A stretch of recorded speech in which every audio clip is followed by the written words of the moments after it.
Cyber প্রতারণার হাত থেকে বাঁচতে লাগাতার সচেতনতা শিবিরের আয়োজন করছে পুলিশ। বিভিন্ন স্কুল কলেজ সহ শিক্ষা প্রতিষ্ঠানে এমন শিবির করা হচ্ছে। বৃহস্পতিবার তেমনই আরামবাগ থানার উদ্যোগে চাঁদুর পলিটেকনিক কলেজের সাইবার সচেতনতা শিবিরের আয়োজন করা হয়। বর্তমান সময়ে কি ধরনের সাইবার অপরাধ ঘটছে সেই সম্বন্ধে সচেতন করেন পুলিশ আধিকারিকরা। তার সঙ্গে ডিজিটাল অ্যারেস্ট নিয়েও চিন্তা বাড়ছে বিভিন্ন মহলে। সেই নিয়েও আতঙ্কিত না হয়ে ছাত্রছাত্রীদের সচেতনতার পাঠ দেওয়া হয়। পড়ুয়াদের মধ্যে সাইবার অপরাধ নিয়ে সচেতনতা গড়ে তোলায় খুশি তারাও।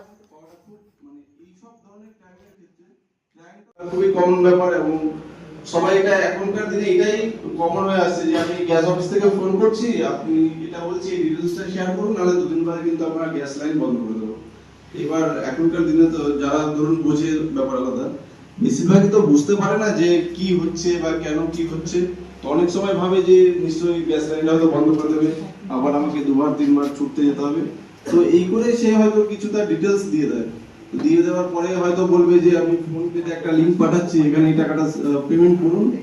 পেমেন্ট ব্যাস করে দিলেন, কিন্তু তাকে আর যতবারই আপনি ফোন করেন, যতবারই ফাঁদে পড়েন, তখন কিন্তু পাওয়াটা খুব এই সব ধরনের ক্রাইমের ক্ষেত্রে আপনার সাথে যে টাকাটা ফ্রড হয়েছে, যে টাকাটা আপনাকে ভুলে বলে নিয়ে নেওয়া হয়েছে, তার স্ক্রিনশটটা আপনারা ওই হোয়াটসঅ্যাপে সেন্ড করবেন।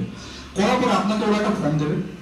ওই ফর্মটাকে আপনারা কি করবেন, ওটাকে এডিট মোডে নিয়ে গিয়ে ওটাকে এডিট করবেন, যে আপনার নাম, ফোন নাম্বার, কত টাকা ফ্রড হয়েছে, আপনার যে টাকাগুলো কেটেছে তার ইউপিআই নাম্বার, ফোন পেতে কাটলে ফোন পের মাধ্যমে সেগুলো সব বলতে হবে, অ্যাকাউন্ট ডিটেলস আপনার দিতে হবে।